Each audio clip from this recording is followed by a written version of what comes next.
Hey, good afternoon, everyone. Well, good morning, good evening, wherever you are around the world. Welcome to this month's Time to Wind Down. I'm Andy Kops, the storyteller, and I'm joined by my wonderful co-hosts, Michelle Cheen and Gerhard Perold. Guys, give me a wave, please. Give me a wave. There we go. Wonderful. Now, this month is fire and wine. So as you can see behind me, I've got this wonderful fire, but our special guest today is actually not responsible for this fire because the firewood that I'm using is not the firewood that he sells. Now, we're going to find out more about that shortly. But I also want to introduce our wonderful musician to today. He joined us last month for the first time, and that's Joe from Edenbay, the band.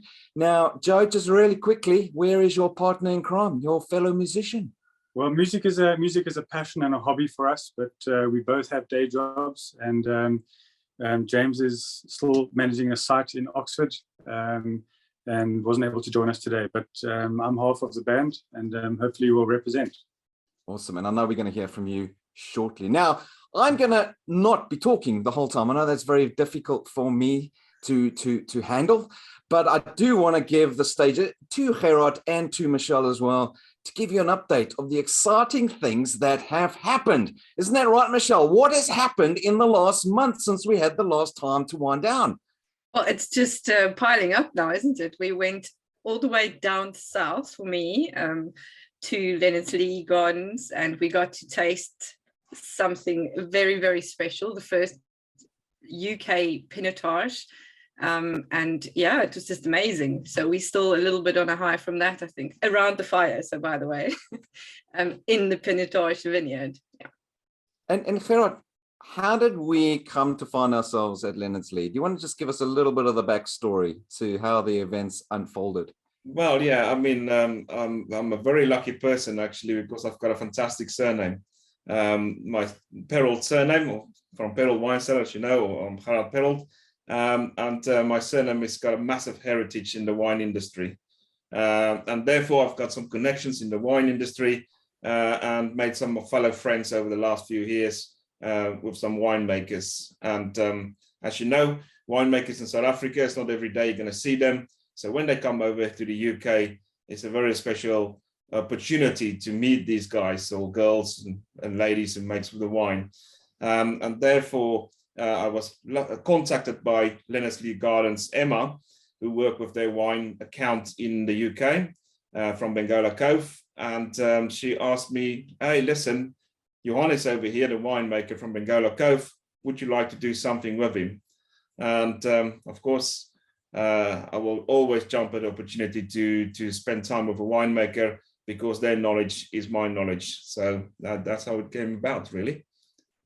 Now, whereabouts is Benguela Cove, Michelle? Because you're our research guru for Time to Wind Down. Luckily, I lived there for a while as well, so not much research needed. Walker Bay, Hermanus, at the coast, down south, on the way to the most southern tip, which is obviously Agulhas. And for those non-South Africans that are watching this show today, we are talking about South Africa. All right, so we are talking about Benguela Cove in South Africa. Now, in terms of exciting events coming up, I know we're going to talk about this a little bit towards the end, but Gerhard, which winemaker are we meeting next week? Yeah, well, absolutely a very well acclaimed, fantastic lady winemaker from South Africa. And yeah, maybe I'm saying a lady a little bit too many times today, because actually me and Michelle have spoken about it earlier on, and we've been contacted by a lady who represents a group of lady winemakers in South Africa. And yes, many years ago, winemakers was a man's world, and you didn't get as many lady winemakers. And nowadays it's changed in the last 10 or so years. And it's always fantastic for me to have this diversity in winemaking. And you get all sorts of people, very good winemakers in South Africa. But we have our very, very special, true dear friend, Isel from Mark from KWB with us on Tuesday for absolutely amazing experience, because If you know a little bit about Perrault, so my surname, as I said earlier, it was my great-grandfather who made the Pinotage grape in South Africa in 1924 by brushing two plants together. But not just that, he'd done a lot for the viticultural world in South Africa and worked for KWV for many years. So he's a real mentor for winemakers working for KWV. And Isel has said that before in tastings we've done online and in person. And she always said that Perrault is a mentor. And in KWV and the mentor cellar, they're making this special, very special collection wine every year, only if the grapes are good enough to make it into a Perrault wine. So the Perrault Tributum, got a couple here behind me, 2006 and 2017 vintage. We're going to actually, with Isel, taste the Perrault wine on Tuesday. So that's going to be really special. I know. I mean, we just going back to what we did last year in October and in December, our events were online, and now we're doing a wine tasting, a public wine tasting, issuing tickets. Well, we've sold a ticket, haven't we? I mean, that's very exciting. We've sold a ticket. So that's going to be a live wine tasting event. So I agree. It is very exciting. The three of us are going to be taking part in that and meeting Isel in person. Now, without further ado, I do want to talk about our special guest. Now, there is a little bit of a backstory to this. And me as a storyteller, I do like a little bit of a backstory.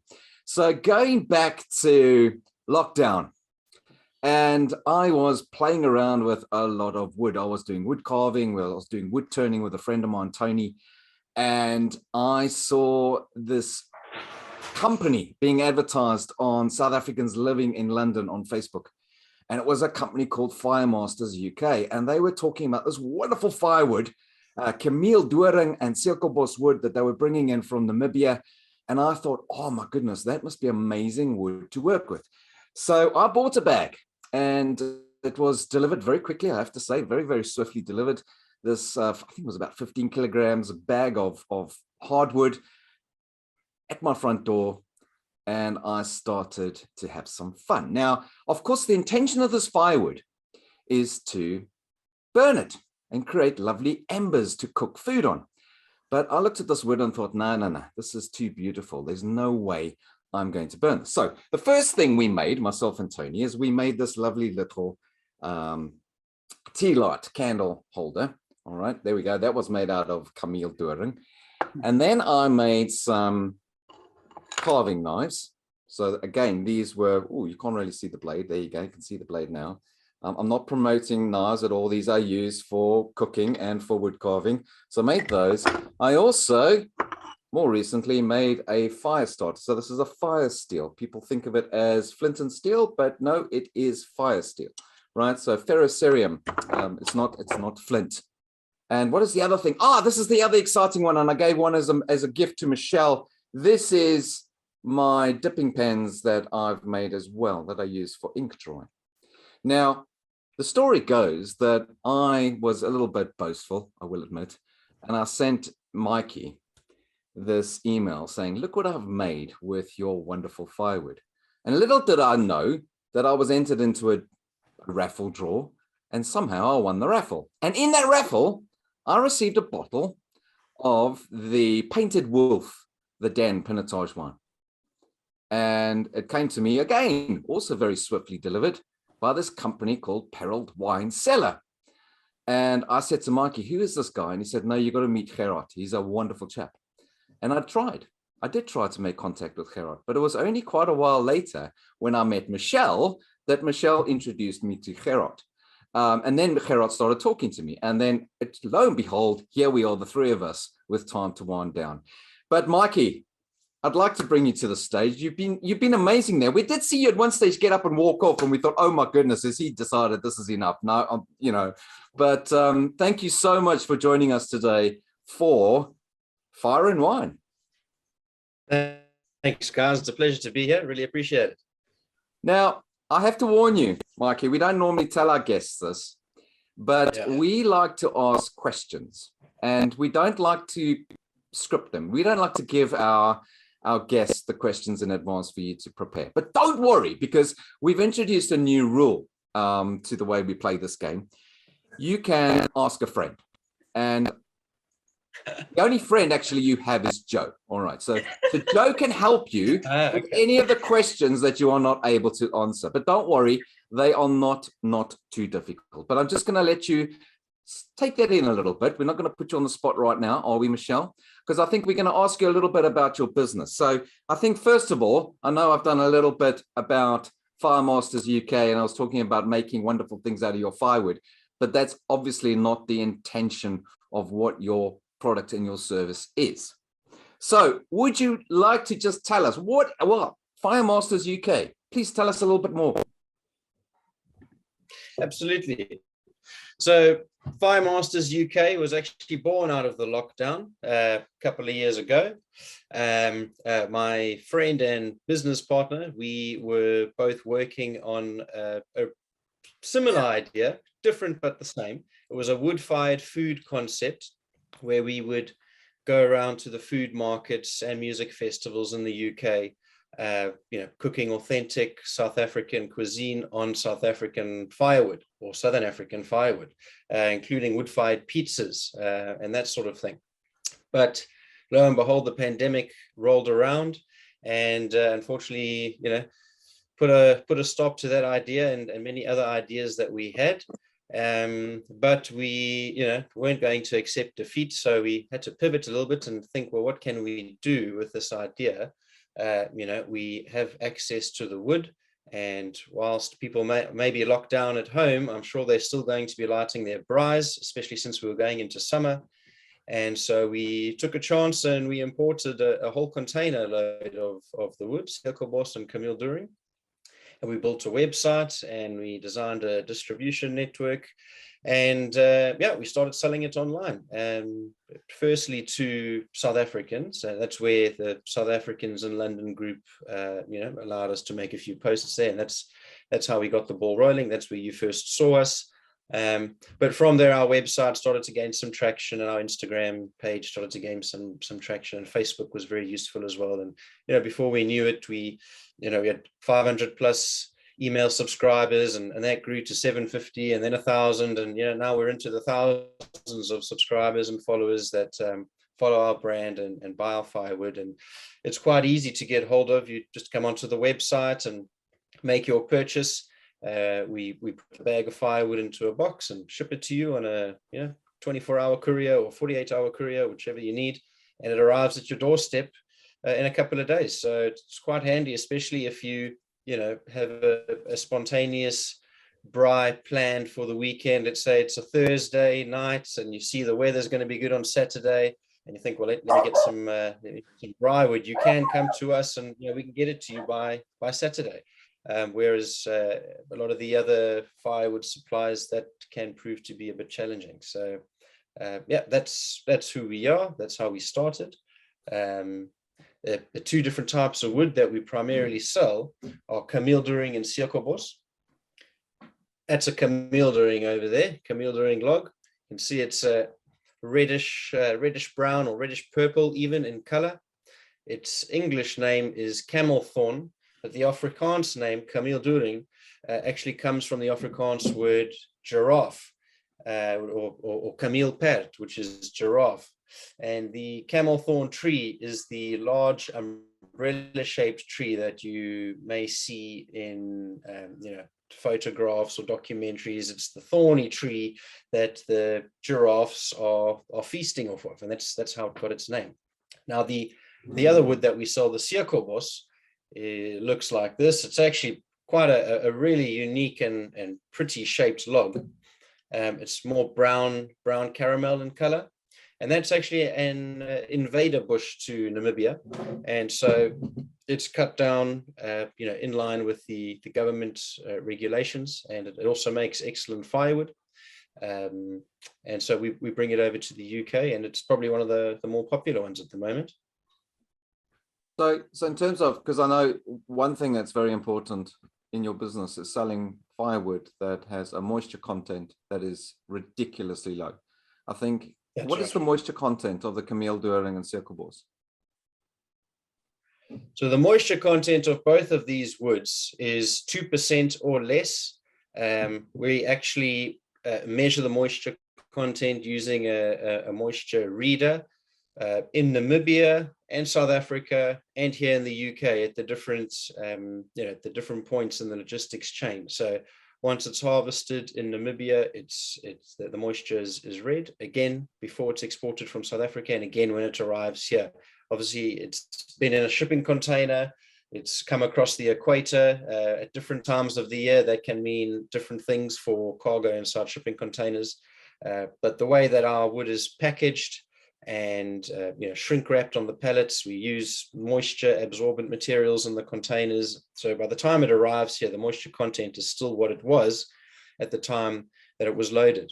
So 2% or less, that means it's super dry. The wood itself is really, really dense. I mean, a kameeldoring log is about 50 to 60% more dense than oak. Now, oak, in my opinion, is probably the most dense hardwood that you can get in the UK. And even kiln dried oak at 15 to 20% moisture content is nowhere near, won't have anywhere near the performance that this South African Braai wood will have, just based on its density and the dryness, the moisture content inside. Because it's so dry, because it's so dense, you get high temperatures, long burning coals for a long period of time. So it's ideal for outdoor cooking. Pizza ovens, wood-fired ovens, grills, barbecue, braai, anything you need, you can use. You can even use it in your wood burner at home during the winter if you need to. Gerhard, I know you cook a lot on firewood. I tend to just make things. But tell me your experience of cooking a steak on kameeldoring and sekelbos. Because I could ask Mikey that, and of course he's going to tell you it's amazing. And we've seen some of their wonderful videos on YouTube as well, cooking food. But I want to ask you, how have you found cooking on the firewood? Well, actually, I've been in the UK now about nearly 20 years. And for the first how many years, when you couldn't get any kameeldoring or braai wood in the UK, you needed to buy this nasty charcoal and briquettes in a supermarket, and that is just, it is so full of chemicals. It's a rubbish product, according to me. I might be wrong for some people, but it just doesn't keep the heat. You can't cook like you wanted to cook. You can't cook a big piece of meat on it, or it's not the same. So by burning down a lovely kameeldoring or sekelbos, just gives you that perfect heat for what you want to cook. And depends on what you want to cook is how little or how much you're going to need.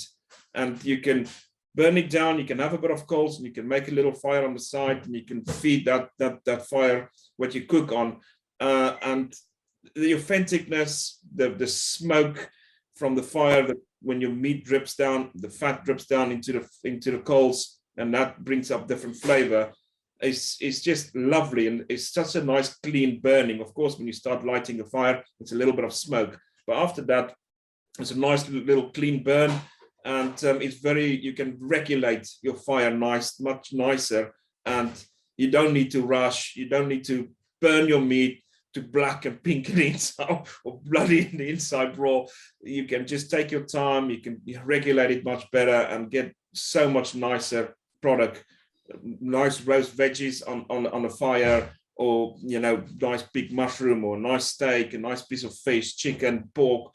You name it. You can use this wood and you can cook something delicious. I've made so many meals. I made potjies and I make pasta meals. A lot of times when, especially in the summertime, I would make a fire outside and I'll cook the family a whole dinner just on the fire, even a nice roast from scratch. And because the wood can, the heat is lasting, and the coals is so good that you can just use it for hours on end to cook a nice meal. All right, Michelle and I are coming obviously next week to the wine tasting in Zoetermeer at your wine cellar, and I think Michelle, it stands to reason. I've got some sekelbos. I'll bring it with me. Yeah, we're going to take Gerhard up on cooking us something. All right, and this is sekelbos that I've bought actually from well, it's actually the bag that I won, the raffle bag. I still have pieces. This is how I look after it. But I will say in terms of a smokeless fire, that's one thing we do love, isn't it, Michelle? Sitting around the fire with a glass of wine and not a lot of smoke. And that's what makes this wood ideal for fire pits as well. So I come from Namibia, so that's like smelling home. The smell also of the kameeldoring is Well, that's especially nice. And that's the nice thing. It's not just South Africans, actually. If you've been to South Africa, and I took my wife quite a few times now in Kruger Park, and nearly every time I light a fire, she said to me, I can just close my eyes and I can sit in a camp in South Africa, in the Kruger Park, and there's little fires in the camp is just starting everywhere, and you can smell it, and you can just see, and then it just suddenly goes dark, and it's just this little ring of fires going, and people enjoying themselves, having a bit of food before they go to bed to go and enjoy the wildlife again in the morning. I must teach you a few African animal sounds, Gerhard, because Like the hyenas. Well, it's hyenas, but the hippo is quite an easy one to do, because Yes. you just need to go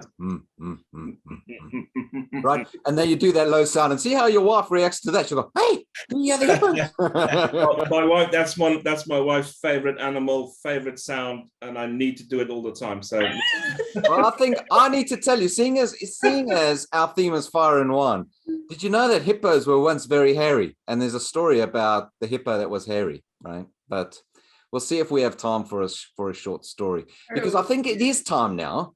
Mikey's looking nice and relaxed there, and I think it is time for our first question. So, Michelle, let's see. Mikey, are you ready? Can you just give us a thumbs up? You ready for the first question? I think so. Okay, good. Yeah. Over to you, Michelle. Okay, well, this is based on Gerhard put together a really nice Braai selection of wines, which he's got there. Two of the wines, well, he's starting off with the Laborie, and then he's also got the Rudeberg in there, if I'm not mistaken. And they both come from KWV. We mentioned KWV a minute ago. So can you tell me, what does KWV stand for? Oh, I'm going to ask a friend. I'm going to have to ask my friend Joe. so quickly, I'm on the spot now. Joe, you're on mute, Joe. gosh, I haven't heard that for a long time. You're on mute. I've forgotten. I miss those days. No, I don't. Yeah, the thing about sitting in the man cave is that you've got a little pesky dog next door, so I try and avoid him. So how do you spell KWV, Michelle? Uh, I think it stands for, is it Kaapse Wynmark Vereniging, something like that. Hold on. Don't nod. You need to give that answer to Mikey, and he needs to, accept that as his answer. Yeah. I think it stands for Kaapse Wynmark Vereniging. Kaapse Wynmark Vereniging. I think I'll accept that answer. That sounds pretty legit. I think Gerhard has got something to say about this. I just wanted to see if there's someone of our production team with Joe not giving him the answers. Check Joe, can you put your hand up and say, truly, there's no one of our production team with you? Truly. Hang on, but we need to, guys, we're going to have a chat about the quiz mastering here, because you were acknowledging the answer before he had even made his final decision. Right? I was nodding in to hear what you were saying, yeah. Oh, is that what it was? Yeah. Okay. Yeah, it is unfortunately not correct. So it is actually Coöperatiewe Wynbouwersvereniging van Suid-Afrika. I can tell you right now, I never would have got that in a million years. I got one word. Yeah. Well done. You can wipe your forehead now, Mikey, because that was a tough one. Joe, what is that behind you on the wall? That looks like a guitar case. So in 1991, I bought my first guitar, which I've mounted on the wall behind me. It's the red one. And this guitar case is the guitar case that it came in. And because I've created my own little man cave, this is my sort of guitar bar. Yeah. So it's just upcycling old stuff, I guess, instead of throwing it away, putting it on display. Yeah. Well, there's not much better things you can do with cycling up and have your wine carried in a case. Yeah, that's good. I like it. I might start stealing that idea to sell my cases of wine online in a guitar case. Yeah. Yeah, undercover. undercover. I want to come back to Mikey. Mikey, so tell me about your clients, because you said obviously your business was started with South African market in mind, but I've seen that you're starting to sell quite a lot of firewood to English pubs and restaurants, pizza companies, things like that. Yeah, definitely. I mean, it's known as Braai wood, but it really is a premium cooking wood. I mean, as South Africans, we've grown up with this wood, Braai wood, and that's all we've ever cooked on. And so I think we almost take it for granted. And when you come across to the UK or anywhere else, outside of South Africa, where you can't really get your hands on this product, and you are, obligated or forced to use an inferior product, if I can say that, that's when you realize what your quality that we're working with here. And so we approached a number of caterers, that incorporate braai or barbecue or wood-fired ovens into their food offerings. And we met with them, did a bit of training with them, did some demonstrations, showed them how the wood works and how it can outperform what they were currently using. And it was a no-brainer. Once they've tried it once, they're hooked. It's you can't really compare it to any other local products. It's like, as I say, it's inferior. Braai wood really is. It's a good product, especially for wood-fired cooking. So it works across many different cooking platforms. Okay. Now, Mikey, we've now relaxed you a bit because we asked you a question that was easy to. Was that the hardest question? No, certainly not. Now you have a choice. We could either enjoy a song from Joe, or we could move on to another question. What would you like? Another question. I'd like to hear a song from Joe. Okay. All right, Michelle. While Joe is singing a song for us, I want you to find a particularly difficult question now for Mikey. All right. I've got it lined up. All right. So Joe, I know you're missing James, yes. But ladies and gentlemen, this is Joe from Edenbay. Thank you. Hey. So just before I bought my first guitar, what actually inspired me to play is I heard a guy singing this song in a Spur restaurant in Cape Town, and he did such a good version of it. I probably won't do it justice, but it's one of the best sort of acoustic songs from the 60s and 70s. So it's called Heart of Gold by Neil Young.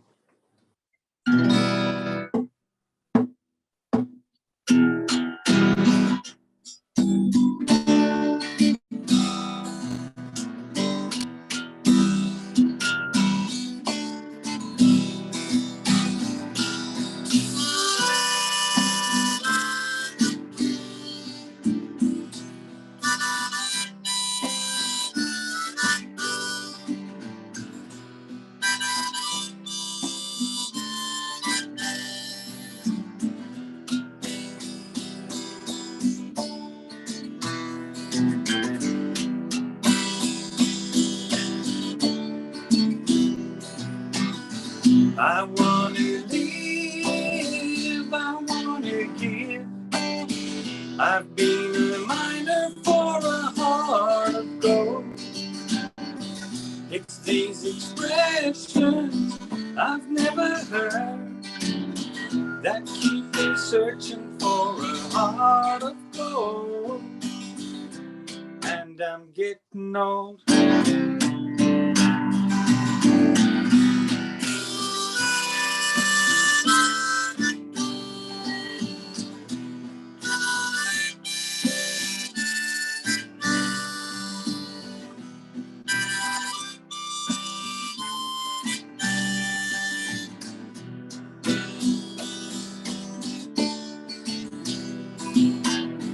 I've been to Hollywood, I've been to Redwood, I've crossed the ocean for a heart of gold. I've been in my mind, it's such a fine wine that keeps me searching for a heart of gold. And I'm getting old. That keeps me searching for a heart of and I'm getting older.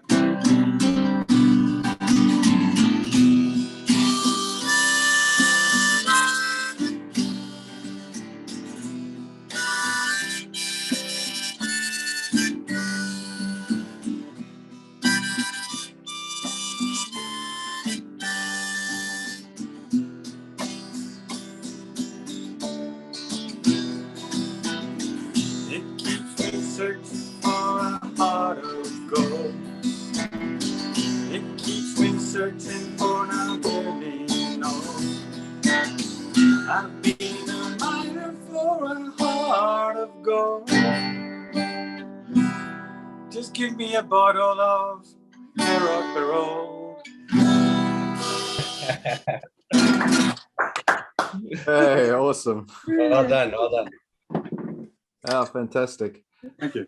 That's very good. Thank you very much. Oh, we are all so relaxed, except for Mikey, because he knows that there's a particularly hard question coming his way now. So, without further ado, Michelle, let's give him question number 2. Well, How many lifelines is he still able to ask a friend, Gerhard? Ooh, let me just check the rules. Okay. Maybe. Let's see the question Yeah, first. I think we'll just make up new rules as we come along. Yes, you're allowed another lifeline, so you can ask a friend again. Do I get a Google lifeline? Oh. No. Now you're pushing it. I was actually thinking while listening to Joe that maybe we were talking about making this into a game. So every single bottle that Gerhard has put out there has a story, and I can create a question around it because I've looked up the story. So if you want to pick a bottle of wine, I'll ask you the question. Do you want to do it that way, or should I go with my planned next question? Who's going to pick the bottle? I'll tell you the wine. You. Mikey can pick, yeah. Yeah, so I've got a Labrie sparkling wine.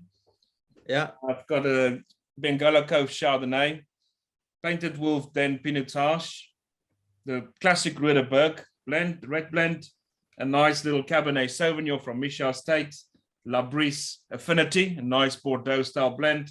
Oh, and the 2 you can't see is a Crookston's gin and a bottle of brandy. But let's keep it with the wine. I think pick a wine.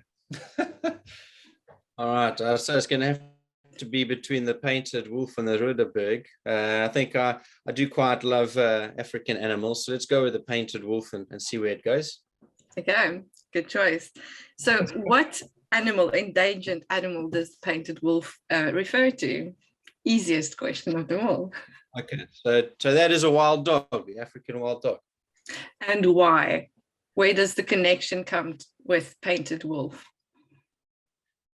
Well, I'm going to go out on a limb and say it's got something to do with the patterns on its coat of fur. Close. It's the Latin name. So the Latin name directly translated means Painted Wolf. Okay. Which probably has something to do with the pattern on its coat. Yes, it's lichen pictus. That's it. Well, Yes. actually, wild dogs is from the wolf family. So lichen, wolf, and lichen pictus. So painted wolf, directly translated. Got it. So I got half a point. Well, actually, what it means is you can carry that lifeline to your third question. 'Cause I can see Joe's looking particularly disheartened that because he knew the answer to that and you didn't ask him. So Yes, I knew the answer for sure. but Gerhard, you said that your good lady, your wife, loves hippos. Is that right? Absolutely. But did she know, as I said earlier, did she know that the hippos really was hairy?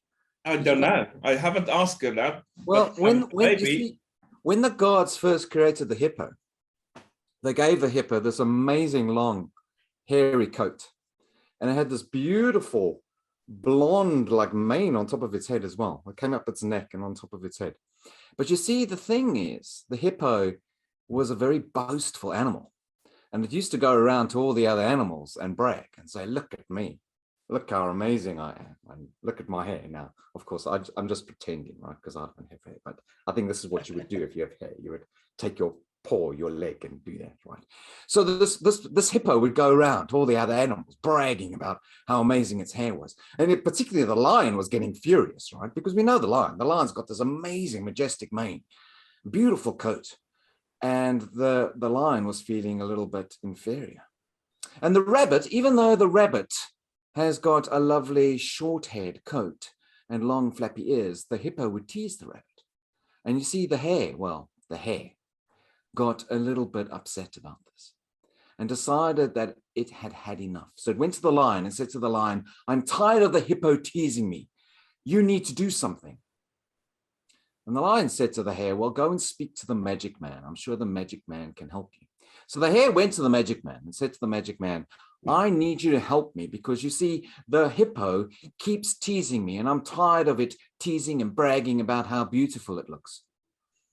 And the magic man handed the hare a stick with fire and said to the hare, I want you to make a nice soft bed of dried leaves and sticks for the hippo to sleep on. And when the hippo's fast asleep, set the sticks alight with fire. So the hare went back and somehow managed to hide this flaming stick. And it carried on burning. It must have been made with kameeldoring or sekelbos, probably, I don't know. But it made this wonderful bed and it went to the hippo and said, look, I know you are really beautiful. I mean, look at you with that amazing hair. And look at me, I've just got short hair. I'm not as amazing as you. But I want to show you something I've made for you. I've made you this wonderful bed. So the hippo came out of the water and saw this bed and said, oh, well, thank you very much. And lay down on the bed and started to go to sleep. The hare hopped across, grabbed the stick with the flame and set the sticks on fire. And you know what happened, of course? Well, the hippo's hair caught alight. And the hippo started to scream and shout, making this loud, shouting, horrible sound. Sounded a bit like running around, shouting and screaming, ran to the river and jumped in. And when the hippo came out of the river, it had no hair on. And it was this pinky gray animal. And all the animals started to laugh. And that, my friends, is why today hippos tend to spend most of the time during the day in the water, so no other animals can see them. And it's only at nighttime that they come out. And that is the story of when hippo was hairy. All right. Very nice, very nice. Okay, now, Michelle, Mikey's nice and relaxed. Let's give him question number 3, because let's see how he does with this one. Okay, so Mikey, just remember you do have a lifeline. You can ask Joe. All right. All right, thank you. we can go back to the wine bottles. So we still have, well, Laborie and Rödeberg and the brandy and the gin are all KWV.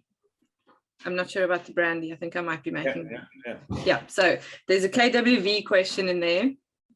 There's a Benguela Cove question in there. Then there's Misha or Laborie. Joe, by a show of your hand, do you feel confident being my lifeline for these next set of questions based on the wine? No. But I can make up a good story. Okay. Well, I think we all like a good story. So what do you think? Should we go for it? Yeah, just give it a bash. All right, let's give it a go. Michelle, we ready? Okay. Are we going to go KWV, Misha, Laborie, or Benguela Cove? I've been to Benguela Cove and to Laborie, if that helps. To do wine tasting. But that's yeah. Yeah, well, I'm sure you can come up with a good story around that. Benguela Cove sounds quite intriguing. Why don't we go with that one? Okay. So Benguela Cove is obviously in South Africa, in Walker Bay, Hermanus, lovely by the sea. But the owner, who's Penny Streeter, she also has 2 UK-based properties, one of which we had our event at last week, 2 weeks ago. And the other is the one that we stayed at, which is also amazing. And it is the first golf and wine estate in the UK. Do you know what, who, where, what it is named, what it is, where it is. It was it kind of sounds like leopard, I think. Leopards, something or other. Joe, do you want to help me out here? Do you know? I don't. I think you might be on the right track, but I'm not familiar with UK. I came across the name for the first time just a few days ago, and I was actually looking at the Time to Wind Down Instagram page and saw some lovely photos from the last gathering that you had there. It looked beautiful. It looked like a botanical gardens of some sort, and there was, it looked like a wine farm as well. They had the vines in the background, and I did take note of the name. I remember it sounded something like leopard something or other, but unfortunately I can't remember it. And Joe, I don't think Joe knows either. So unless you're going to let me use Google, I think you're going to have to fill us in. So very close, very close. Leonardslee is where we were. We were sitting in the Pinotage vineyard, but the sister estate, I'm not sure why it's called the sister estate, we must maybe look into this, is about 3 miles away, and it's called Manning's Heath. And that was the first golf and wine estate in the UK ever. And they actually grow Chardonnay and other grapes there. Basically, the story, how it came or how it became a wine and golf estate, or the first UK wine and golf estate, is Penny. Of course, she owns Benguela Cove, and she owns a couple other businesses and places. Saw this property and thought this will be a fantastic place to have. Of course, we in South Africa, golf and wine goes together like fire and wine. Basically, they looked at the property, and the golf course had a 18-hole golf course and a 12-hole golf course. And they looked at it, they looked at the soil there. I won't let you in too many of those secrets. And they thought, wow, actually, this could make a fantastic wine farm. So they decided, 12-hole golf course doesn't make sense. So they took 3 of the holes away, and they planted Chardonnay, Pinot Meunier, and Pinot Noir, the 3 grape varieties that we'll use for MCC or champagne or sparkling wine, and therefore they planted those varieties, and the winemaker and his assistants and everybody who looked at it decided that this will work. It was the site was right, the right height, the right slopes, the nice protection from trees, and it will be perfect. And that's how Manning's Heath Golf Course or Wine and Golf Estate started, basically. Yeah. And it's, in fact, what we learned, it's on the same line as where they grow champagne in France. Soil-wise, it's actually apparently very similar. Yeah, it's the same strip of, because when all the land mass was together, it was part of the same strip of where the Champagne area comes from. So you get quite a lot of properties around that area in Sussex or Surrey, where there's the sparkling wine grapes growing. So yeah, perfect spot by Penny. Yeah. Well, Mikey, how do you feel? So let's just tally up the score, should we? Because at the end of the day, this was a competition. So Michelle, out of a total score of 3, what did Mikey get? Half a point. Well deserved. Well deserved. Yeah. Well done. It's half more than 0. That's good. If you had 3 out of 3, you could have had our Braai case as a present, but you didn't get 3 out of 3. But you can buy the Braai case. We have that on our Time to Wind Down link to our Braai. This, as we're going into this nice Braai season or barbecue season, we have lovely few different cases that we are selling. This is one of them. You have the spirits in there. You can buy them separately. There's a 4 reds, or there's a white and some reds. Also, all different cases that you can buy from Pedal Wine Cellar on the Time to Wind Down link, and we will put the links in here for you, so you can get to those perfect wines to go with your braai, and all sorts of meals that will go on a braai. So I said earlier, you can have lovely vegetables, you can have lovely fish, or seafood. There's lamb, there's beef, there's pork.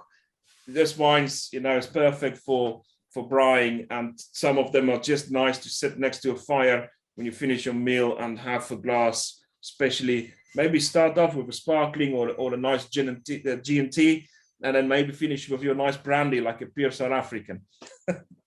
Yeah. And the other exciting news is that last week we met with Mikey Laing, and Firemasters UK are going to be sponsoring some of our events with Firewood, but we've also agreed to partner with them. So we will also be sharing the links in how you can connect with Firemasters UK. But Mikey, before we close today's session, and thank you again for being our guest, but what can we do to help you? And I guess maybe another way of asking that question, what do you want from our viewers, our followers? What would you like them to do? Other than, of course, go to your website and buy firewood.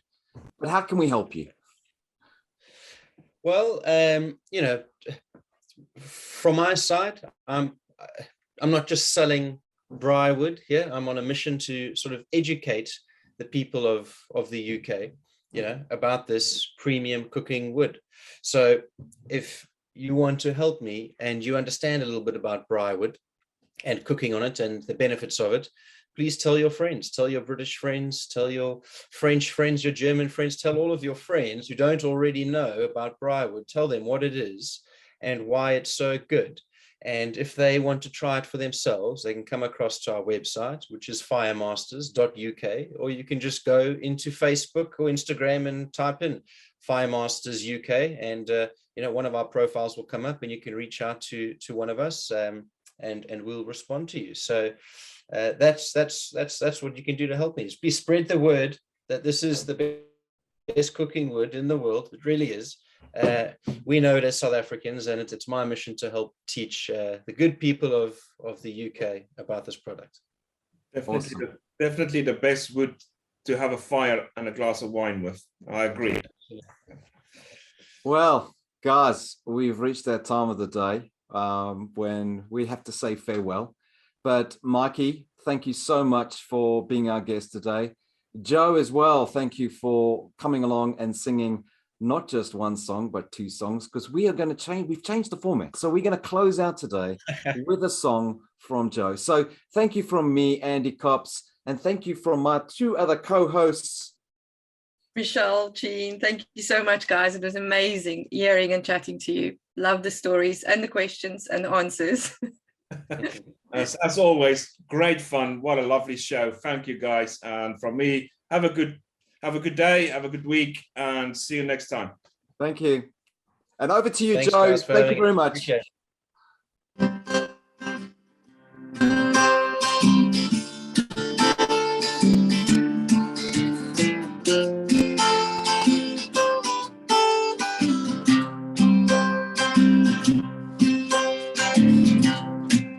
Here's a little song I wrote. You might like to sing it note for note, but don't worry. Be happy. In every life, expect some trouble. When you worry, you make it double. Don't worry.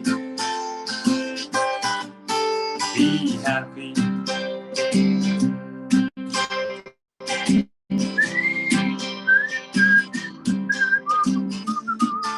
Don't worry. Be happy.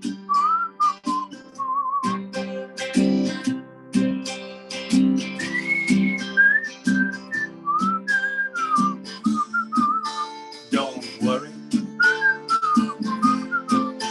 Be happy.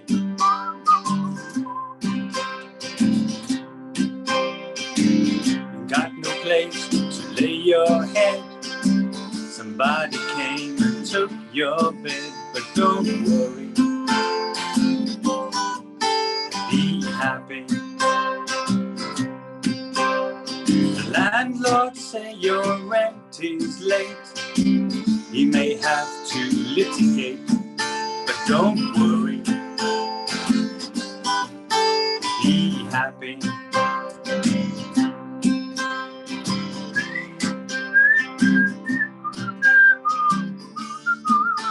Don't worry. Be happy.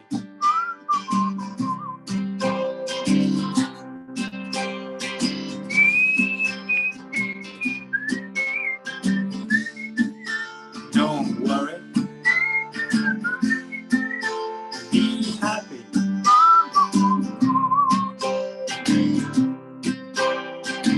Ain't got no cash, ain't got no style, ain't got no girl to make you smile, but don't worry. Be happy. 'Cause when you worry, your face just frowns, and that will bring everybody down. So don't worry. Be happy.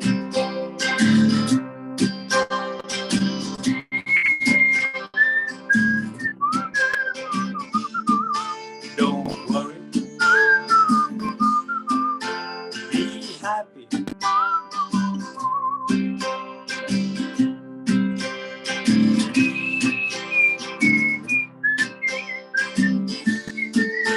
Don't worry.